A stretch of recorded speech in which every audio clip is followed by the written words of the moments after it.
Hello everyone. As you can probably see from my home screen here, it is a little earlier in the morning here on this 4th of July, and in order to celebrate America's birthday, I feel like playing a Japanese RPG. So, we'll see how long we go today, but I just kind of got the itch. So, hopefully this will turn into an acceptable episode. I think I got the itch because we just got to Anor Londo, and man, is this area fun. Also, before I forget, I don't know if I'm going to have a relevant moment to use it, but I'm figuring out some things with OBS.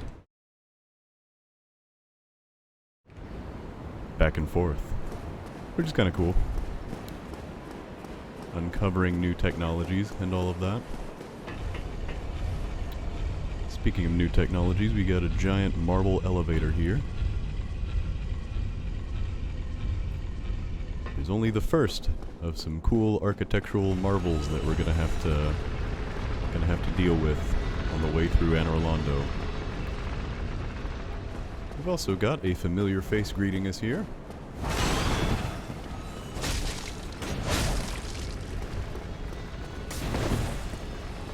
Mr. Gargoyle here is, I believe, related to the gentleman that we fought on top of the church.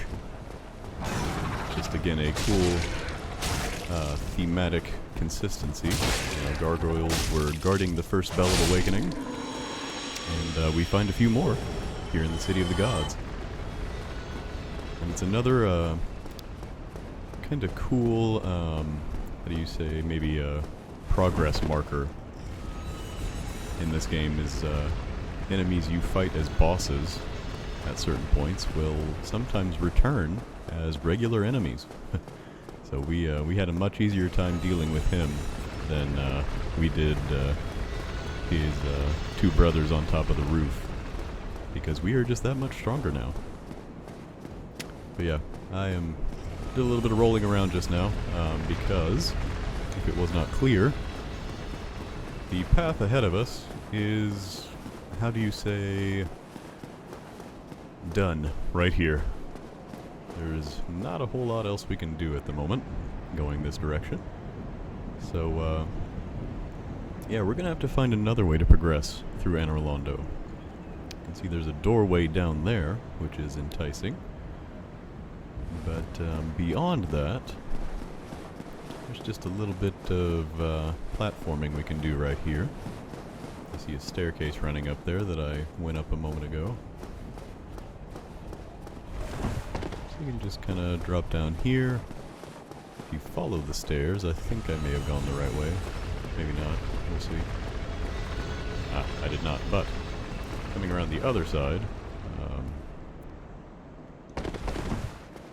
there is a chest here. I think it's got, yeah, a little more demon titanite.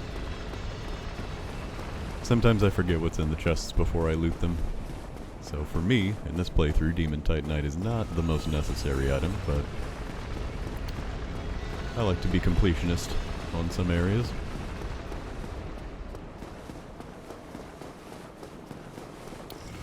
So yeah, we've got a conundrum. We gotta find another way to move through Anor Londo, and I'll just tell you, this is another bit of obtuse platforming and level design from Software.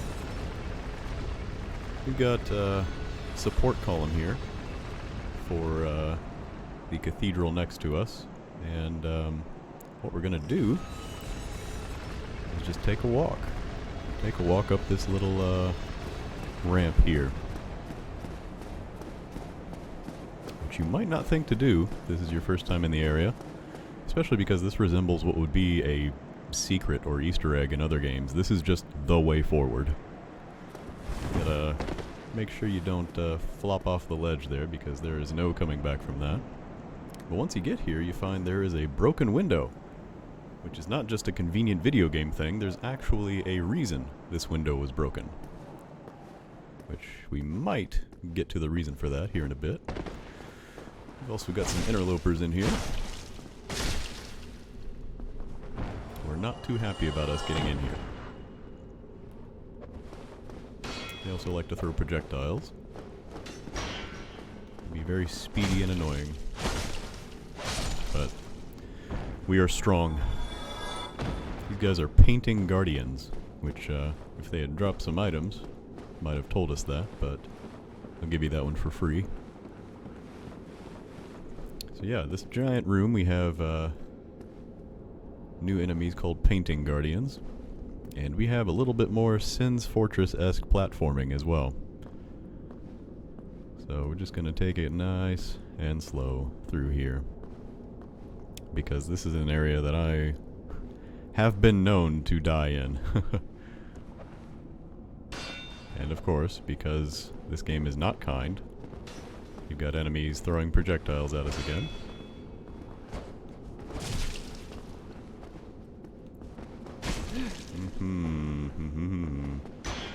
This might not go well. Whoop!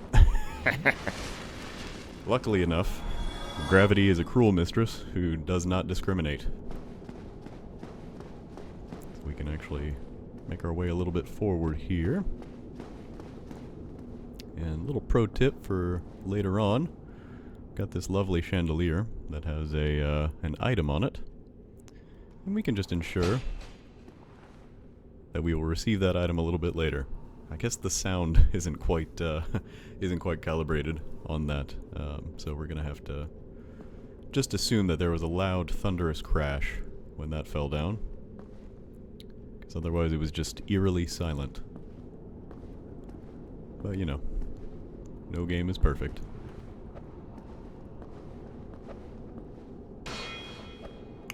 This guy's not gonna be kind with these throwing knives. Eventually, though, you can bait him into getting closer. Oh, and you can just run off the edge like I did. Ah! And that's not really how I wanted to use that, but I still had that rare ring of sacrifice on, so I didn't lose my precious 6,000 souls. Which, if I recall... Oh, it doesn't tell me there. I don't think I can level up with that anymore. Nope, I need about twice as much. But they are still ours, and we can still continue to move on forward here. Just requires a bit of a run back. Gotta wait for this elevator to come back up. So yeah, the precarious platforming of Sin's Fortress is not behind us quite yet. We've still got this area here to make it into Anor Londo proper, and it's making my hands sweaty. That's what parts of this game does. Turns you into a sweaty gamer.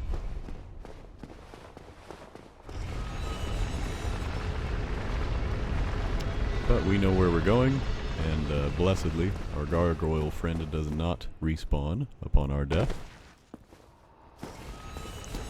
Just gonna make the run back. Hopefully have a bit of an easier time of it this time.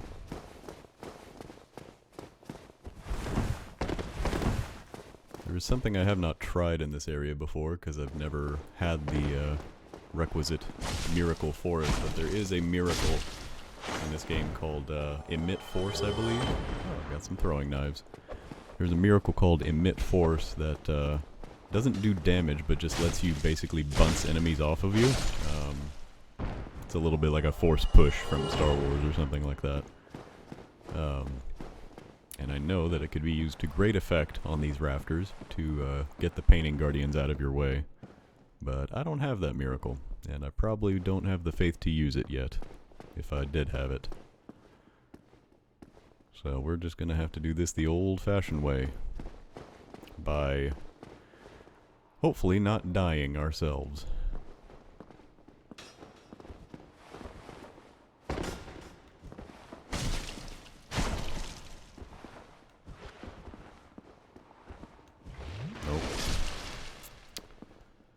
Tried to get off a cheeky Estus drink there, so we punished him for taking his Sunny D. Boy, oh boy.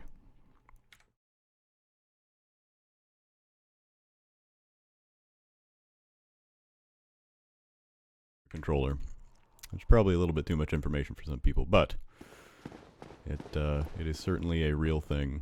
think the pressure's on too, because part of me in making these videos feels like I need to be entertaining, actually providing some content, and that was what I was hoping for from that guy. Whew. All right. Occasionally they just get brazen and try to run forward at you and forget what gravity does. So I for one am grateful. Oh, he almost did it too. Let's see if we can. Boom. All right. Now we're just gonna take it easy here. This little bit of architecture is actually somewhat important. That is an actual character in these games. This game, who we may see more of, may hear more of as we go onward. This is the city of the gods, after all. So why would there not be statues of said gods around here? Now I'm gonna open this fog gate here because there is no boss. There is actually a path out onto this cylindrical platform that we couldn't reach from down there. So I'm just going to show that real quick, but I'm going to go back in, because now that we are done with the most precarious part of this area, I can do a little bit of exploring down here. I've got some more painting buddies, but they're not much to deal with down here. They just love giving me throwing knives, which is fine by me.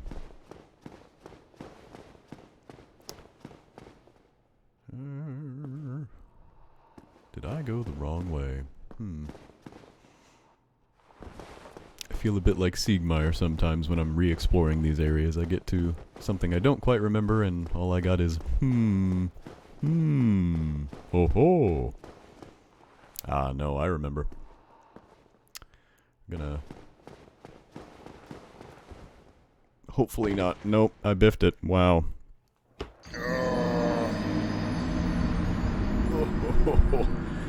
I got too brave. I got too brave. So speaking of entertaining and non-repetitive content, I gotta do this again.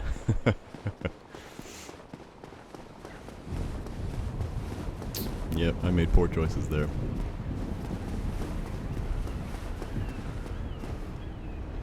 But hey, that's Dark Souls. Sometimes that is just what Dark Souls do. So we're going to hope for a similarly simple time across these rafters here. Genuinely what I was trying to go for was the chest that was across the way that you might have seen. And all it has in it is a Divine Blessing item. That was just going to be a point about a little bit more world consistency. You know, I love that in this game the items you would receive in certain areas are actually pertinent to the areas in which you find them. It's just kind of a cool bit of attention paying that they do to their own lore, their own world building.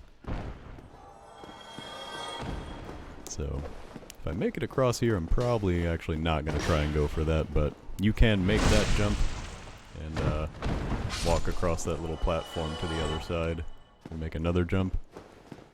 But now that I have described that, I feel less need to actually go and do that.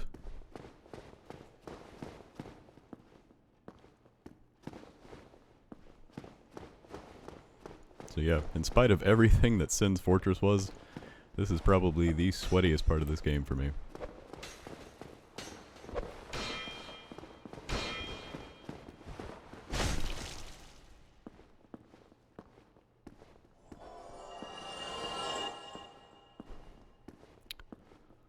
So yeah, if I stop talking, it's because I'm getting into hard gaming mode.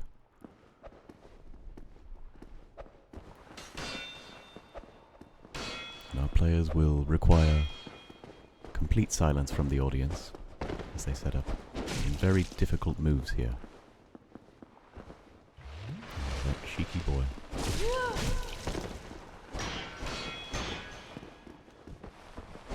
Gonna bounce me off.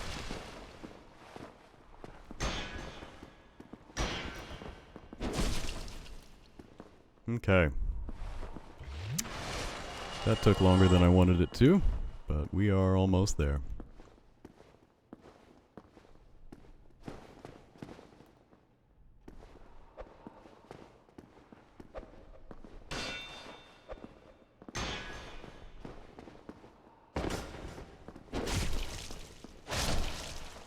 Oh boy.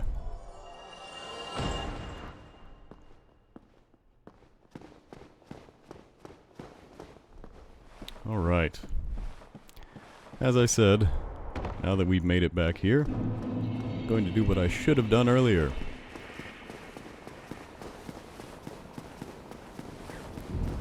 Run out to this middle platform and just give it a little shove.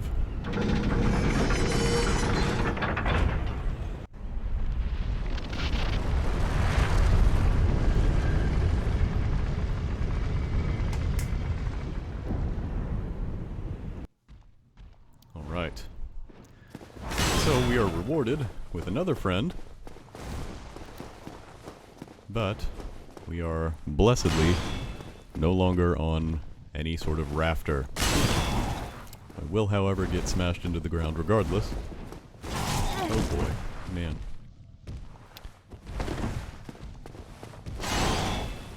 Get off a heel. Whoop.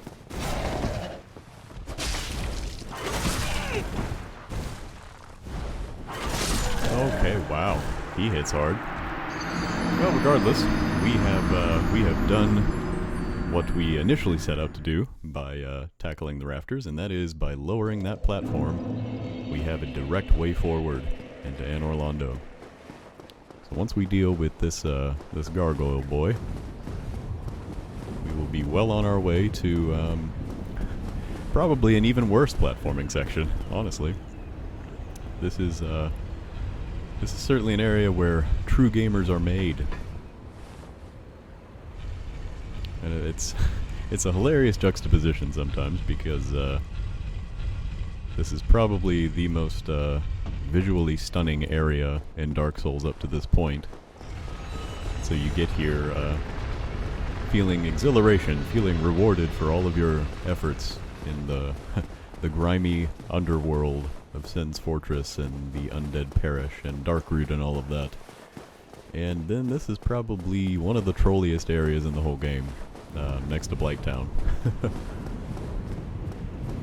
A lot of very unkind enemies, a lot of very unkind architectural marvels. I'm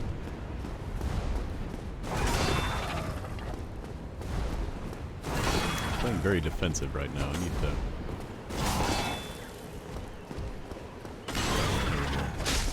chance to actually hit him. Right.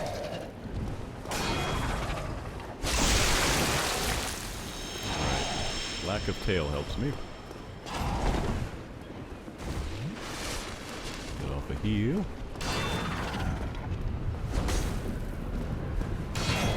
Jumpy today. I think this is the thing that happens in Dark Souls a lot of times too, is you play it, you start getting wrecked a little bit, and it starts playing with you a little bit mentally, and so you want to turtle up and defend more. You want to make sure that you're not taking damage and all of that. But I think what that does actually has an adverse effect on how well you play, because the more you do that, the more you're just taking damage, the more you're, you kind of, it's a cycle. You know, you, instead of getting through threats quickly, because you're staying on the offensive, you're not giving them a chance to bully you and things like that, you're turtling up, you're just keeping your shield up and tanking stuff when, in all honesty, you need to be getting rid of the threat. And I think that is, it's an interesting design choice that I think From Software actually realized too. When they got to 2015, when they released Bloodborne, which is a Dark Souls styled game, but not in the Dark Souls universe. And one of the very first things you'll notice if you play Bloodborne is there are no there are no shields in that game. That game is all about fast, frenetic combat, and staying on the offensive, keeping aggressive. And I think it's a design consideration that came from a lot of people playing Dark Souls and feeling like they couldn't have fun with it because they would have to basically do what I said a moment ago and just stay turtled up, stay behind their shield, inch through every single area, not really make a whole lot of progress. And I know a lot of people just ended up kind of stopping the game because they didn't feel like they were getting it. And I can't see anything. Which is a tragedy because there's a lot of good game to be had here. And I'm pontificating too much because I'm about to get eaten alive by these guys.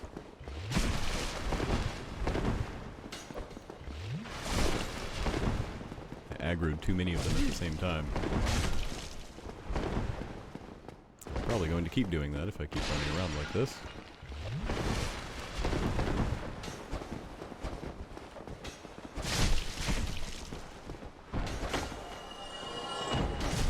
Yep.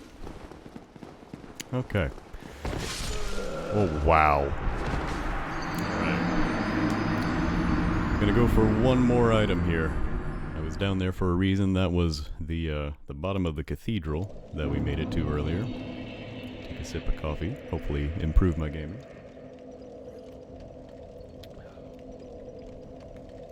But yeah, now that we have lowered the spinning cylinder in the middle of Anor Londo, we can make it to the bottom of that area without getting absolutely destroyed. Until we get down there, and I get distracted talking about game design.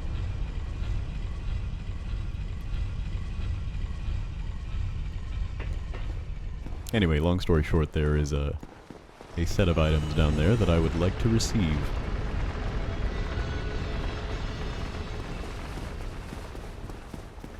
We're just gonna jaunt on back there, and genuinely, I might try a YOLO run.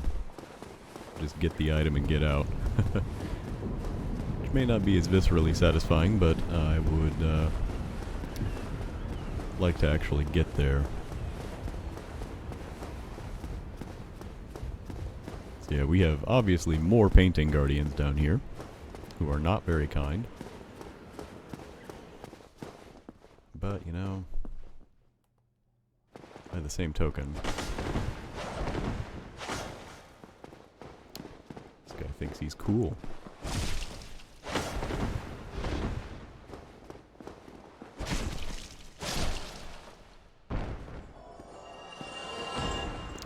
That got me a humanity, too.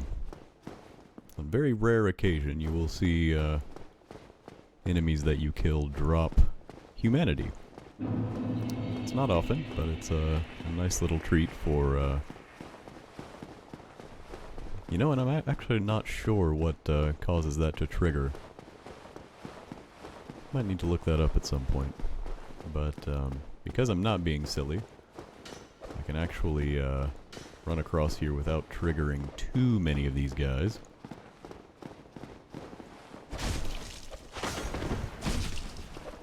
Man. Throwing knives are no joke. I may have mentioned this before too, but this goes for both you and the enemies. If you catch an enemy in the middle of an attack animation, you can very often do more damage to them than you would just hitting them while they're standing. And that's a mechanic kind of derived from the idea that if you are in the middle of a swing and get attacked, you're probably going to be more vulnerable than you would be otherwise. Because you can't both have your defenses up and be attacking with most weapons. Spears, you can do that, but that is a rare instance. I'm going to see if I can not trigger those guys. Cool. I think we just have one dude to deal with over here. Nope, got one of them. That's fine though. One at a time, they are not bad. You want to heal? Yep. Alright, so, that which we have come to this place for. That for which we have come to this place. I mentioned, I think in the last video, a certain NPC called Black Iron Tarkus. This is his armor set and his sword and shield. So ostensibly, this is our phantom friend Tarkus here. Moreover, you see where his corpse has fallen, and I'll see if I can come closer over here without triggering more bad guys. It is actually, and it's kind of hard to tell because of the overhang here, but that is directly under where we entered this location. So that broken window that we came through earlier, that was because Tarkus led the way. And unfortunately, he, much like us, fell to his death trying to cross the rafters. And that is, you know, according to the lore, in part because of his gigantic heavy armor set. But, having acquired it, this is actually probably the set of armor that I'm going to try and wear the rest of the game. Not maybe the whole thing. Obviously, it slows me down a little bit at this point. I don't know if I'm going to fat roll in it. I might be, actually. No, I'm mid-rolling. That is the power of the Havel Ring. I think I mentioned fat rolling before, too. Without that, oh, it feels more sluggish already. Without Havel's Ring, increasing my equip load, if you're wearing too much armor and too many heavy weapons, your rolling will not be as effective, as evidenced by the animation changing to something like this. You see the dust that kicked up? Yeah, so that's fat rolling. And it is not ideal. Not at all. So we're going to put Havel's Ring back on. Honestly, probably going to put the Wolf Ring back on too. I generally don't use helmets in this game just because I like to see my character's face. I gotta take a look here. I'm still mid-rolling with all this, so... Let's see here. Might change... See what the Wanderer gloves look like with this. Not bad, but I think I'm still a little bit too heavy. There we go. Nope, that's still mid-rolling. Huh. Well, you know what I might do is... So we're back at 35 with that. 28. I think. No? Wow. Huh. This armor's heavy. Ow. And I've attracted his attention by standing over here like an idiot rolling around. So we'll take care of him real quick. He gets done. Goodness gracious. Come on, man. At this point, he's defacing his own property by throwing these knives everywhere.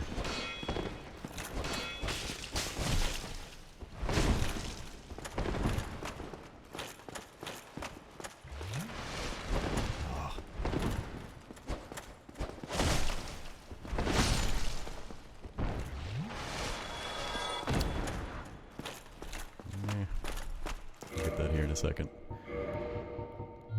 Like I mentioned a minute ago, I really just want to be able to roll quickly while using this armor. And it may be that I can't yet. I may have to content myself with simply not. But you know, if that's the case, that's fine for now. We will soon be wearing Mr. Black Iron Tarkus's armor. Again, I just got to increase my endurance a little bit more. Trying to think what would be the best way to go now.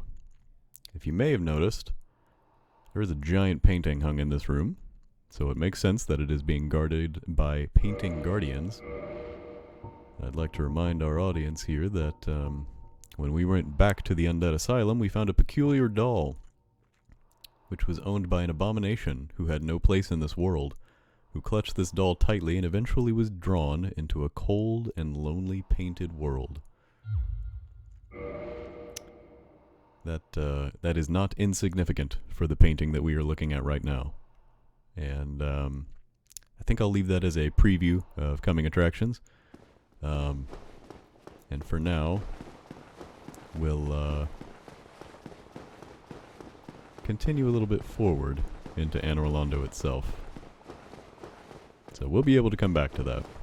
But I think I'd like to be a little bit beefier before I do, because the painted world is not a very kind place.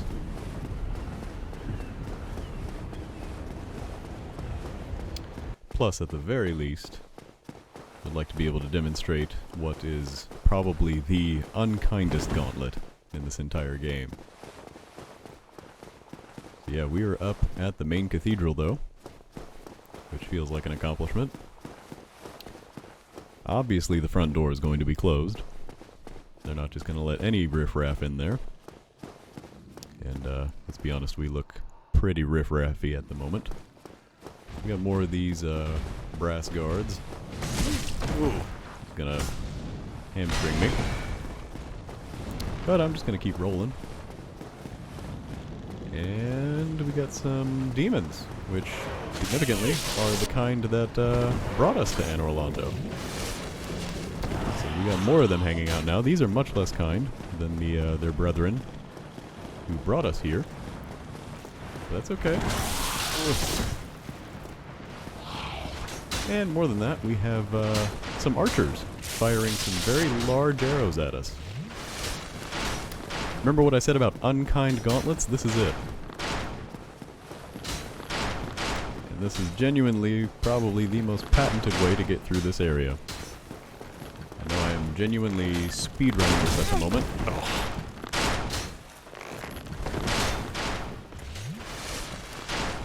But this is what we're having to do to get through here.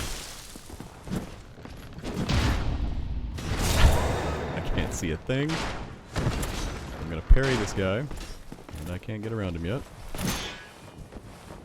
Oh!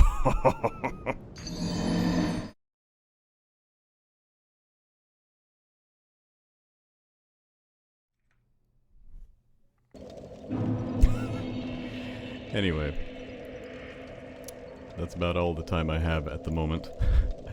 But that colossal failure was an almost success at running the dumbest gauntlet that this game has to throw at you, which is running up all those rafters to get into a side door into the Cathedral of Anor Londo. So we will give that another try, and hopefully it won't take too long to actually do that. I appreciate everyone suffering through my deaths in this game, at least in this episode. And yeah, so when we come back, we will be actually making it into Anor Londo proper. We'll be increasing our endurance so that we can use Mr. Tarkus's armor and honor his sacrifice in letting us into Anor Londo. And yeah, hopefully make some more progress. So I appreciate you sticking with me, and I'll see you in the next video.